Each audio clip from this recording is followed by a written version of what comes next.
Aqui está Raccoon City, uma cidade inteira apagada do mapa por um míssil, tudo para esconder um segredo. A história de Resident Evil vem sendo construída há quase 30 anos. Vírus T, infecção, Tyrant, Umbrella, Leon, Chris, Wesker e uma infinidade de outras peças que formam um enorme quebra-cabeça. E agora, com esse novo capítulo, Resident Evil 9 Requiem leva a saga de volta exatamente ao ponto de origem de tudo isso. 1998, o ano em que tudo começou. O problema é que para entender de verdade o que está acontecendo, como sempre, é preciso reunir vários documentos e principalmente conectar tudo com os eventos do passado. Foi exatamente assim que eu construí este vídeo. Então, mesmo que você não conheça profundamente a franquia, pode ficar tranquilo, você vai entender. Essa é a história completa de Resident Evil 9 Requiem.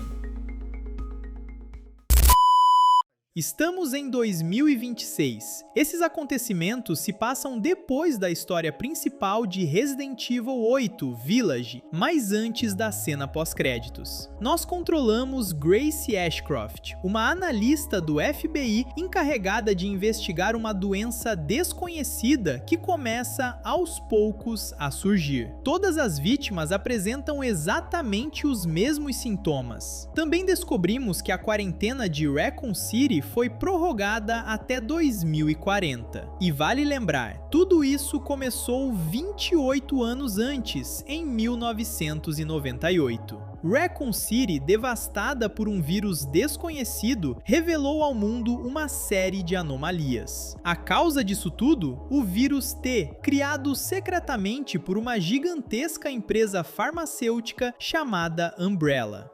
Ou melhor, farmacêutica só de fachada. Na prática, a empresa servia como uma cobertura para realizar experimentos secretos com vírus. Quando um desses vírus escapou acidentalmente, a infecção se espalhou por toda a cidade e transformou boa parte da população em monstros, os primeiros zumbis. Em questão de horas, Raccoon City virou um inferno a céu aberto. Nem mesmo o exército foi capaz de conter o surto. Então, para impedir que a catástrofe se espalhasse e principalmente para evitar que esse vírus caísse nas mãos de países capazes de transformá-lo em arma biológica, o governo dos Estados Unidos tomou uma decisão radical: apagar completamente a cidade com um míssil. Os sobreviventes receberam a ordem de fugir o quanto antes. Naquela noite, quase 100 mil pessoas, infectadas ou não, foram exterminadas.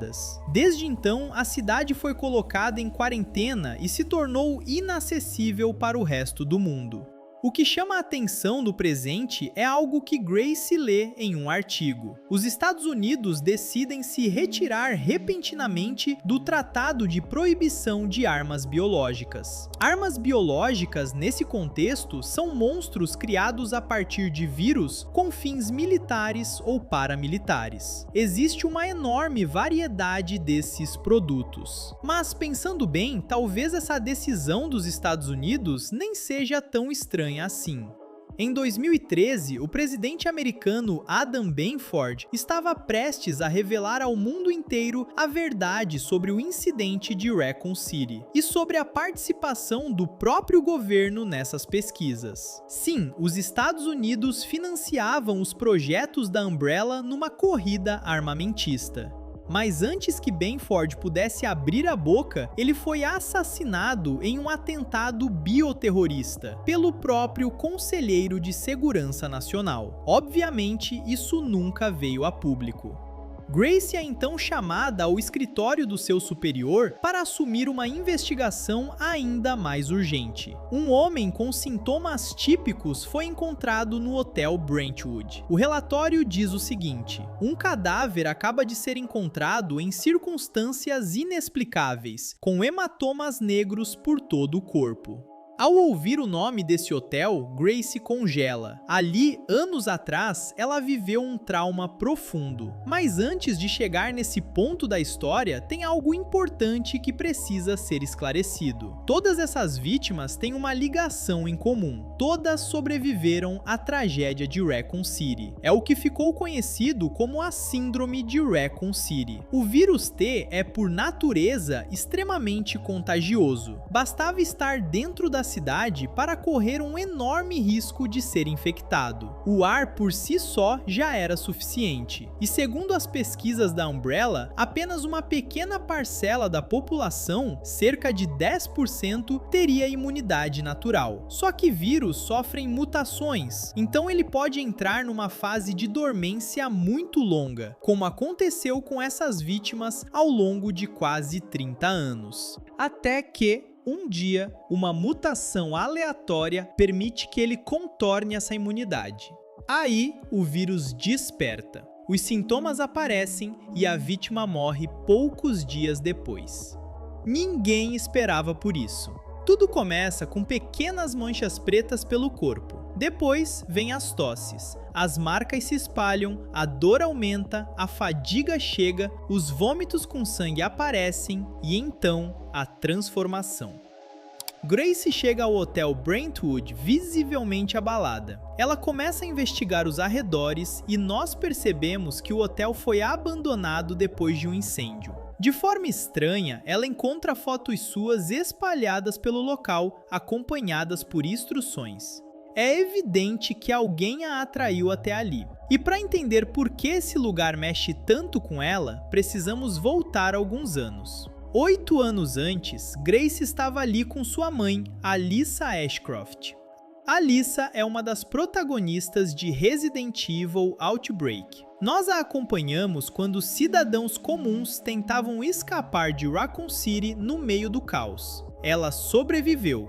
Anos depois, em uma passagem por esse hotel com a filha, o telefone toca. Do outro lado da linha, uma voz deixa claro que elas estavam sendo caçadas. E menos de 1 minuto depois, a energia acaba. Alyssa pega a Grace, que ainda não entende o que está acontecendo, e tenta sair dali o mais rápido possível. Um assassino, provavelmente infectado, vinha atrás delas. Alyssa dispara várias vezes para afastá-lo e ganha tempo suficiente para esconder algo importante atrás de um quadro. Em seguida, ela segura a filha totalmente em pânico e diz uma frase que só vai fazer sentido anos depois. Grace, você é a minha esperança.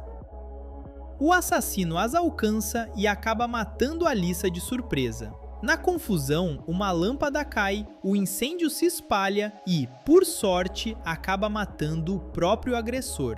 Mas Grace fica ali, sozinha, vendo a mãe morrer e chorando sobre o corpo dela. Foi esse trauma que a levou a entrar para o FB. Desde então, ela tenta descobrir o que realmente aconteceu naquela noite. Voltando ao presente, ainda nesse mesmo hotel, Grace se lembra do quadro atrás do qual a mãe havia escondido algo. Ali, ela encontra o diário de Alyssa. No diário, Alyssa escreve que está preocupada com Grace. As duas viviam se mudando e por isso a filha não conseguia ter uma vida social normal. Ela também menciona um homem encapuzado que vinha observando as duas dias antes do assassinato. Ou seja, ela estava envolvida em algo muito maior do que parecia. E o último item no esconderijo é uma disquete. Guarde isso. Grace é interrompida. O policial que ela havia encontrado ao chegar agora está zumbificado. Ela nunca tinha visto nada parecido com aquilo. Depois de escapar dele e se esconder num quarto, ela finalmente encontra a pessoa que queria atraí-la até ali. Esse homem também está infectado. Ele conhece Grace, mas não explica nada. Ele apenas a nocauteia, dizendo que ela é a escolhida. Enquanto isso, outro protagonista, que você provavelmente já reconheceu, já está investigando os infectados daquela região. Ele conversa à distância com uma parceira e os dois conhecem muito bem o vírus T e tudo o que ele representa. Esse homem é Leon Kennedy, e ele claramente envelheceu desde 1998, a noite do bombardeio. Naquele dia, inclusive, era para ser o seu primeiro dia de trabalho na delegacia de Raccoon City, o mesmo lugar onde atuavam os membros da STARS como Chris Redfield. Depois do incidente, Leon foi recolhido pelo governo americano. Ele sabia demais sobre a existência das armas biológicas para continuar livre por aí. Primeiro, ele foi integrado a uma unidade secreta encarregada de caçar os restos da Umbrella. Depois, passou a trabalhar no DSO, uma agência federal especializada em combater o bioterrorismo. Desde então, ele é enviado para qualquer lugar do mundo onde surja uma nova ameaça biológica.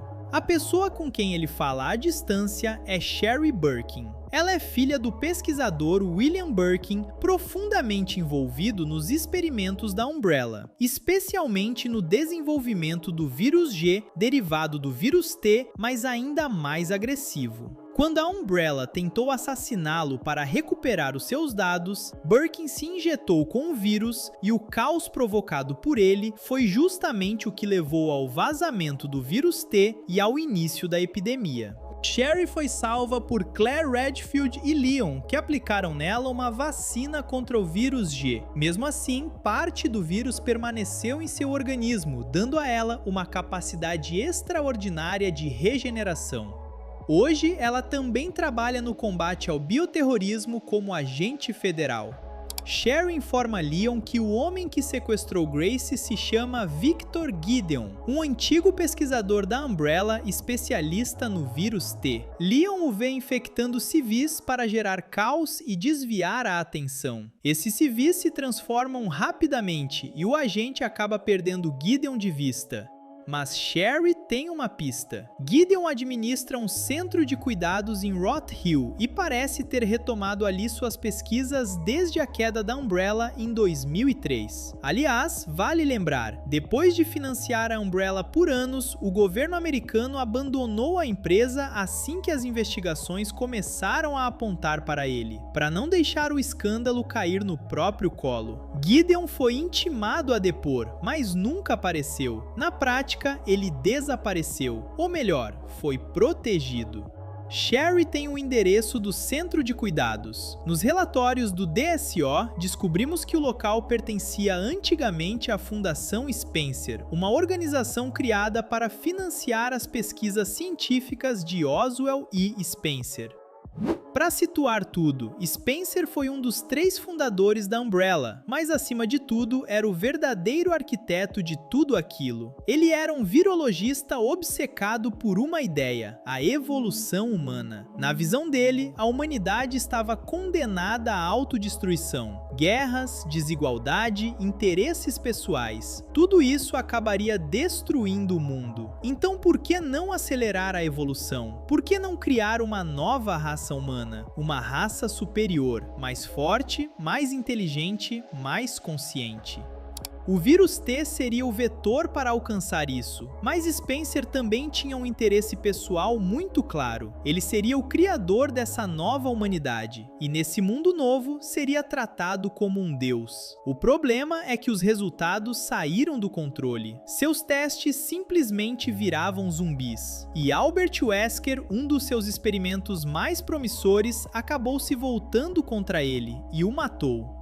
Só que o legado de Spencer continua vivo até hoje. Antes de seguir para o centro de cuidados, Leon tira a luva e revela que ele também está infectado. A síndrome de Raccoon City. Nada surpreendente. Ele passou uma noite inteira naquela cidade antes da destruição. As manchas negras já começaram a aparecer, ou seja, o estágio da infecção está avançado. O mesmo acontece com Sherry. Ela resiste melhor por causa do antiviral contra o vírus G, mas mesmo assim a infecção avança. Os dois não têm muito tempo. E essa é a grande introdução. O vírus T está oficialmente de volta, e isso reacende de vez os fantasmas de Raccoon City. Voltando para Grace, depois de ser sequestrada por Gideon, ela desperta no centro de cuidados. Seu sangue foi colhido, analisado e os resultados são claros. Ela é a chave. Grace consegue se libertar e foge pela instalação, especialmente depois de descobrir outros infectados espalhados pelo local. É durante essa fuga que ela se depara com o primeiro inimigo realmente aterrorizante, a garota. Ela é enorme, assustadora, surge sempre de surpresa e, se te agarra, acabou. Mas ela tem uma fraqueza, a luz. Ela não suporta a claridade, queima ao menor contato. Então o grande objetivo passa a ser sobreviver usando as poucas fontes de luz ainda funcionando no lugar. Documentos a identificam como o sujeito 170, Marie. Ela foi criada a partir do sangue coletado de 115 pessoas infectadas. Mesmo assim, os cientistas a classificam como um fracasso. Ela não era o que eles queriam criar. A ordem, inclusive, já tinha sido dada: eliminar o experimento por causa dos inúmeros ataques cometidos por ela.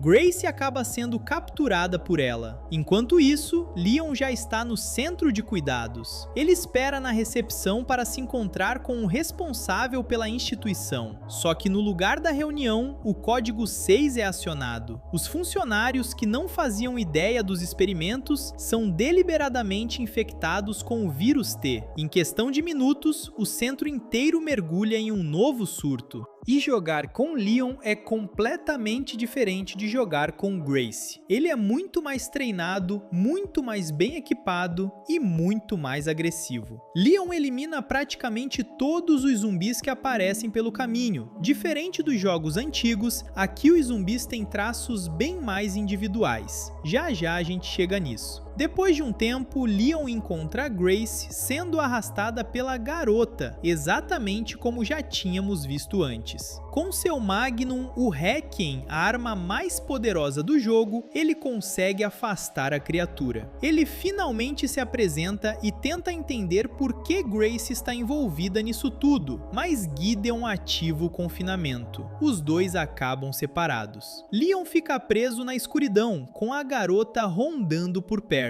Antes disso, ele só consegue deixar a arma com Grace. Ele já entendeu que de um jeito ou de outro, ela é importante demais nessa história. Assim que as cortinas se fecham, Gideon captura Leon. Ele percebe imediatamente que Leon também está infectado, e isso ainda prova outra coisa. Gideon já sabia exatamente quando Dizô chegaria. Alguém muito bem posicionado o avisou. Provavelmente o próprio governo, mesmo Leon trabalhando para eles. Enquanto isso, Grace continua avançando pela estrutura, tentando entender por que ela é tão importante. E os infectados daqui são diferentes. A maioria deles ainda mantém fragmentos de memória. Um deles odeia a luz e faz de tudo para apagá-la. Outra sofre do que os pesquisadores chamaram de síndrome da protagonista. Ela fica vagando pela instalação e cantando, só para chamar atenção. Esse barulho, inclusive, deixa os outros infectados mais violentos. Cada um deles reproduz de algum jeito padrões da própria vida antes da mutação. Alguns sofreram mudanças ainda mais radicais. Os Beaster Heads, por exemplo. Eles são muito mais resistentes e ainda conseguem infectar outros zumbis que por sua vez se tornam novos Beaster Heads.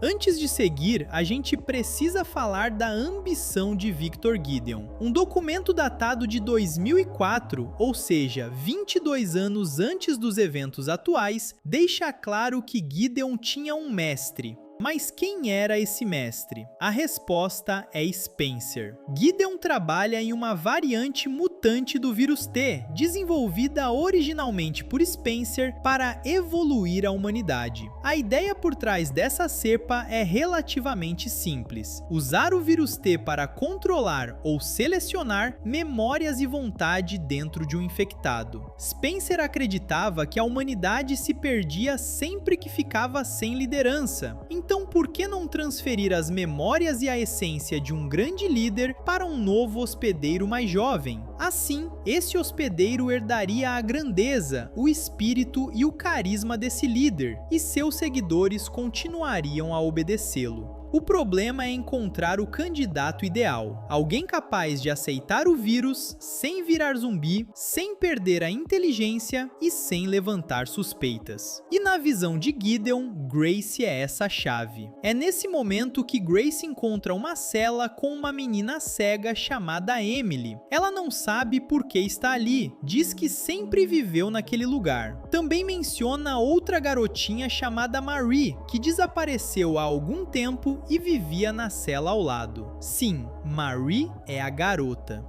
Grace promete encontrar um jeito de libertar Emily. Enquanto isso, os arquivos continuam revelando o que aconteceu com Alyssa. Gideon confirma que foi ele quem matou a mãe de Grace, depois de descobrir que a menina ainda vivia com ela. Ele sugere que Grace teria sido fabricada por Spencer e menciona algo chamado Elpis, a peça central de tudo isso, o desejo final de Gideon e o grande projeto de Spencer.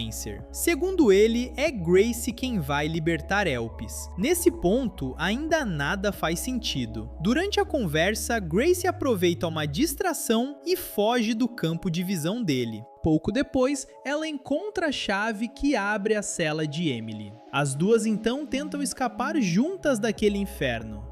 Mas a garota aparece de novo. Ela agarra Emily, claramente reconhecendo nela sua antiga companheira, e arrasta a menina até o subsolo, onde não há nenhuma fonte de luz. Grace, tomada pela culpa por tê-la envolvido nisso, corre atrás delas. Voltamos então ao ponto de vista de Leon. Mesmo depois de ser capturado por Gideon, o agente do DSO se liberta e continua investigando o local em busca de respostas. É assim que ele encontra o projeto Elpis, embora ainda não saiba exatamente do que se trata.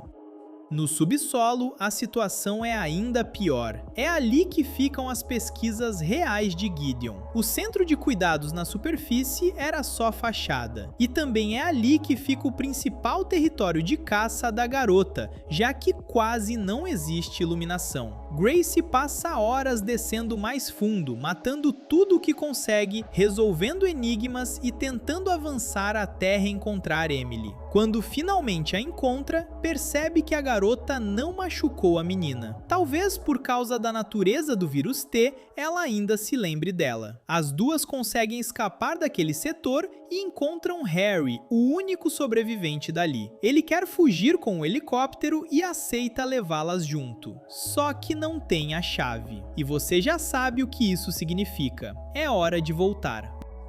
O perigo continua o mesmo, mas agora Grace encontra um documento muito importante. Gideon presta contas a superiores. Eles exigem resultados mais concretos e mostram saber perfeitamente o que é Elpis. Outro relatório menciona um certo Z, que esteve ali na semana anterior para compartilhar resultados preliminares. É quando finalmente entendemos a verdadeira escala do laboratório subterrâneo. Pouco depois, Grace surpreende Gideon ao telefone com um homem chamado Zeno. Esse é o famoso Z. Ele confirma que Grace é de fato a escolhida e que em breve libertará Elpis. Depois disso, eles marcam um encontro do lado de fora. Gideon pode finalmente abandonar aquele lugar em que passou mais de 20 anos preso. Antes de sair, ele ativa o protocolo de autodestruição do centro para apagar todas as evidências. A partir daí, começa uma corrida contra o tempo. Grace encontra a chave do helicóptero, escapa dos monstros e consegue sair da instalação. Harry tenta decolar, mas a quantidade de zumbis é tão grande que o voo sai completamente errado. O helicóptero cai poucos metros à frente. Harry morre. Emily fica gravemente ferida. Grace não consegue acordá-la e a esconde em segurança enquanto tenta encontrar uma saída. Leon, atraído pelo barulho da queda, consegue avistar o local. Ele usa um rifle de precisão e abre caminho à distância para que Grace consiga se refugiar. A partir daí, horas se passam enquanto ela procura uma forma de escapar. A garota continua lá, perseguindo cada passo de Grace sempre que ela entra em alguma área escura. Até que, por fim, Grace encontra uma escotilha que leva para fora. O sol está nascendo, e como a garota queima sob a luz, essa parece ser a saída perfeita. Só que Grace não vai sair sozinha. Emily já não consegue mais conter a infecção. Ela sofre mutação. Sua nova forma lembra muito a da garota, o que sugere que recebeu a mesma cepa ou talvez seja geneticamente muito próxima de Marie. Leon aparece a tempo e a neutraliza. Grace entra em desespero. Ela repete várias vezes que tudo aquilo é culpa dela. Na verdade, desde a morte da mãe, Grace carrega um peso enorme. E agora, depois de descobrir que tantas experiências foram feitas em torno dela, essa culpa só se tornou ainda mais sufocante. Leon tenta mantê-la em pé. Ele diz que sabe muito bem o que significa ver pessoas morrerem sem poder fazer nada. Quando ele fala isso, está pensando em Raccoon City. Grace decide recuar e devolve a arma a Leon. Nesse momento, ele começa a tossir sangue. Leon já está entrando no estágio 3 da infecção, o último estágio. Ao sair dali, Grace se depara mais uma vez com Gideon, que claramente estava esperando por ela. Ele abre um portal e mostra a pessoa com quem está trabalhando, seu associado, talvez até seu superior, Zeno. É impossível não comparar Zeno com Albert Wesker. Ele também foi um homem da Umbrella, também se infiltrou em Raccoon City, também seguiu seus próprios planos nas sombras. Depois de fingir a própria morte e obter poderes sobre-humanos graças a um vírus protótipo, Wesker matou Spencer e assumiu o sonho dele, forçar a evolução humana e se colocar no topo do mundo como um deus. No fim, isso o destruiu. Chris Redfield o perseguiu por anos, até acabar com ele.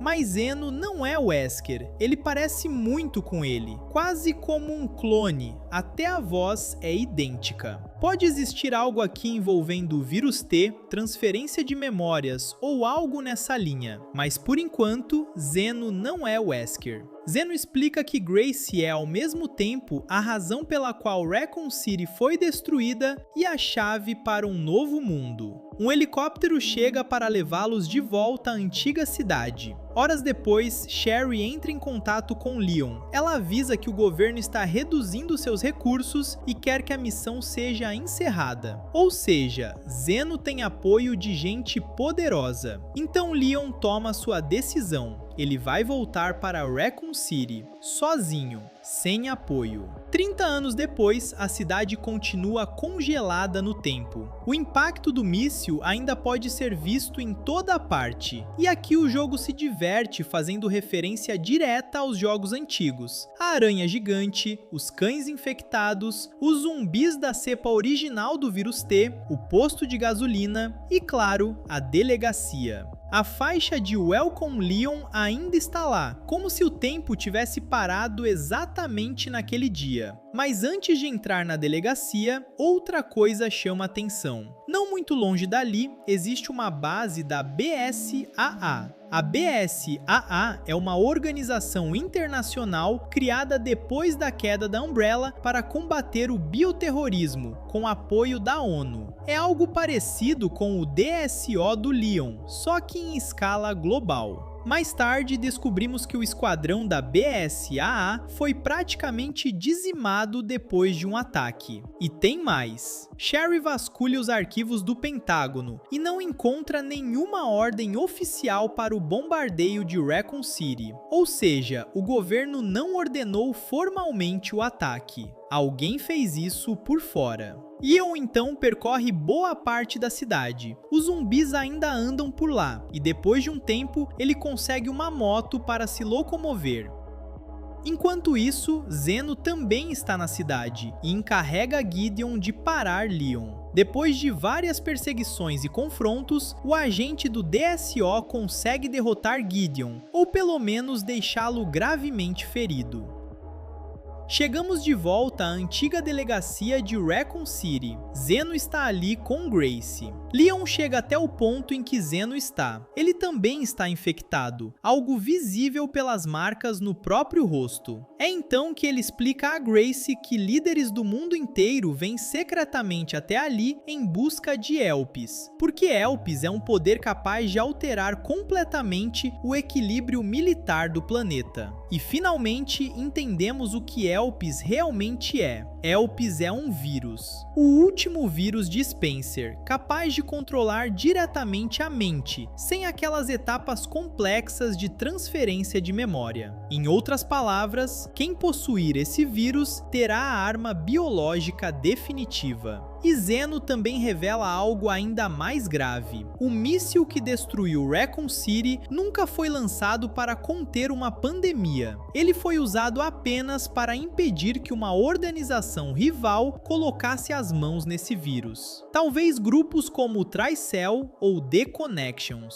O problema é que Elpis continua selado, e a chave para quebrar esse selo é Gracie. É então que Zeno mostra a ela vários clones. Emily, Mary e dezenas de outras garotas exatamente iguais. Todas elas foram criadas como tentativas de replicar Gracie. Todos os experimentos tinham o mesmo objetivo: fazer nascer uma garota com parte das memórias de Spencer, porque se uma delas herdasse essas memórias, seria capaz de acessar o código que libera a Elpis. Mas agora que eles têm a verdadeira Gracie, nada disso importa mais. Leon tenta surpreender Zeno, mas não consegue. O homem desvia de todos os tiros. Mais uma vez, a semelhança com Wesker é gritante. Zeno então libera Mr. X, um Tyrant, e vai embora com Gracie para libertar Elpis. Na franquia existem incontáveis armas biológicas, mas os Tyrants seguem quase sempre a mesma lógica: eliminar o alvo. Eles são resistentes, fortes e não muito inteligentes. Leon conhece bem esse tipo de criatura. Ele já enfrentou uma versão parecida 28 anos atrás. Depois de uma perseguição longa, ele consegue matar Mr. X. Mais adiante, Leon chega a uma instalação subterrânea altamente avançada, o verdadeiro laboratório,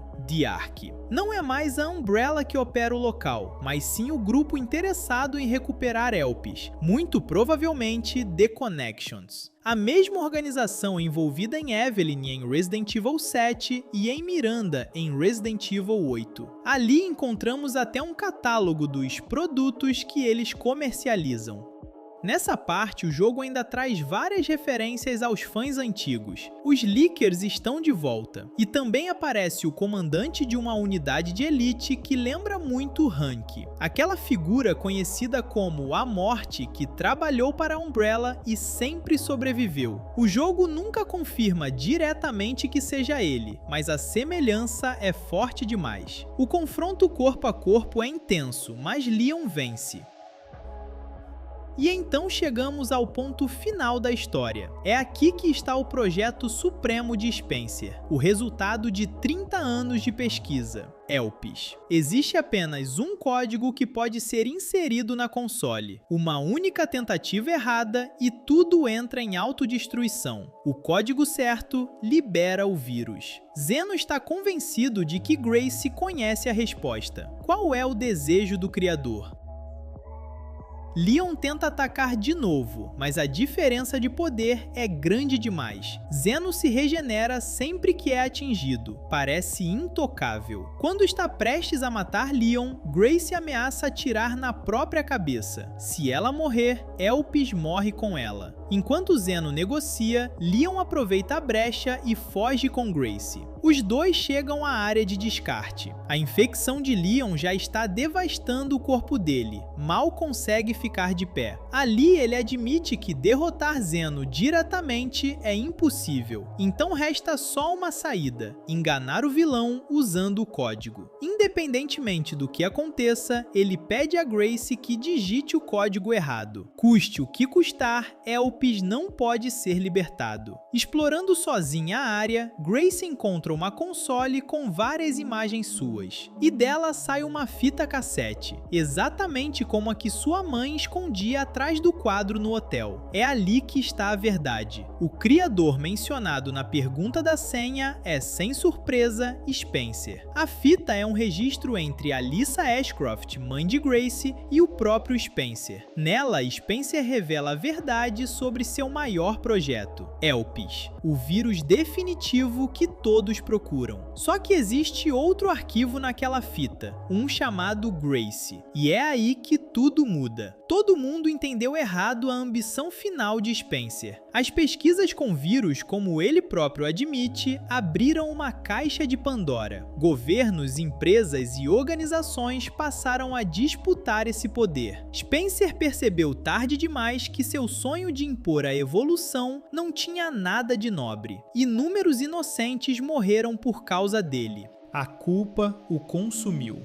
E por isso ele criou Elpis. Na mitologia grega, Elpis é a deusa da esperança. Grace não era um experimento. Grace era só uma menina, uma órfã comum que Spencer adotou. Ela era a esperança dele, seu verdadeiro Elpis. Em seguida, vemos Alyssa carregando Grace no passado, e documentos confirmam que Spencer entregou sua guarda a Alyssa ao perceber que sua morte se aproximava. Sabendo disso, Grace volta até Leon, agora completamente enfraquecido. Ela o coloca no ombro e os dois retornam à console onde o código precisa ser inserido. Grace finalmente entende o sentido da pergunta: qual é o desejo do criador? Ela se lembra da mãe dizendo, antes de morrer, que ela era sua esperança. E então Leon faz um último pedido: digite a senha errada. Pela primeira vez nessa história, o jogo nos dá uma escolha: digitar a senha certa ou a errada. Se Grace escolhe a errada, o código inserido é destruição. A instalação inteira começa a ruir imediatamente. Leon a coloca sobre a plataforma de fuga e decide enfrentar Zeno com o pouco que lhe resta. É uma luta perdida, e ele apenas diz: pelo menos eu consegui salvá-la. Ele está falando de Raccoon City, daquilo que na mente dele nunca conseguiu impedir. É por isso que ele protege tanto Grace, porque essa culpa também vive dentro dele. Zeno o mata, e a estrutura desaba com os dois. Grace consegue escapar, Elpis é destruído. É uma conclusão trágica, mas definitiva. Na outra rota, Grace digita a senha correta, esperança. As amostras de Elpis são liberadas. Zeno imediatamente injeta uma dose em si mesmo, só que ele entende tudo errado. Elpis não é uma arma biológica de controle. Elpis é um antiviral. Ele cura todas as infecções derivadas do vírus T e também de outras variantes, como o vírus C, o vírus G, o Uroboros e vários outros. E com isso, Zeno perde os poderes. Ele foi enganado. Gideon chega nesse momento e, surpreendentemente, enxerga esse antiviral como algo ainda mais interessante. Na visão dele, Spencer não traiu sua causa. Pelo contrário, com Elpis, o mundo mergulharia no caos. Organizações rivais começariam a disputar ainda mais os vírus, produziriam mais armas biológicas e acelerariam a guerra por poder. E nesse cenário, apenas alguns poucos escolhidos sobreviveriam. Essa seria a evolução, ou pelo menos é assim que Gideon interpreta o plano de Spencer. Enquanto ele fala, Grace aplica uma dose de Elpis em Leon, e a cura acontece numa velocidade impressionante. Sem os poderes, Zeno acaba morto por Gideon, que o chama de mera imitação, ou seja, uma imitação de Wesker. Agora restaurado, Leon enfrenta o último inimigo real dessa história. Gideon é absurdamente resistente. Mesmo levando vários golpes, continua se levantando. Leon entende o que está acontecendo. Gideon é um Nêmesis, um dos Tyrants mais perigosos de toda a franquia. Mais forte, mais resistente e mais inteligente. E ainda sofre mutações rápidas cada vez que é atingido. Depois de uma luta longa e brutal, Leon sai vencedor. Ele encontra Grace, a coloca no ombro e atira dali enquanto toda a instalação desaba. Depois de um tempo, um agente da BSAA desce por rapel para para resgatá-los. Ele entrega uma mensagem direta para Leon. O capitão Chris Redfield mandou chamá-lo. Na superfície, descobrimos que Leon conseguiu levar uma dose do antiviral para Sherry. Felizmente, como ela já havia recebido o antivírus G anos atrás, ela consegue resistir melhor. Leon inclusive sugere que talvez ainda seja possível salvar Emily. Afinal, ele não atingiu nenhum ponto vital. Nas horas seguintes, os canais de notícia entram em frenesi. O público descobre que um laboratório subterrâneo secreto continuou ativo desde o incidente de Raccoon City. E naturalmente, a desconfiança explode. O governo esteve envolvido no bombardeio? Ele financiou os projetos da Umbrella? Comprou armas biológicas? O Departamento de Justiça anuncia então a reabertura do caso, e o presidente deve se pronunciar em breve. Algum tempo depois, vemos Grace dando notícias a Leon. Emily está bem, muito bem, aliás. Grace a adotou. E depois que a última marca do vírus foi eliminada, Emily inclusive recuperou a visão.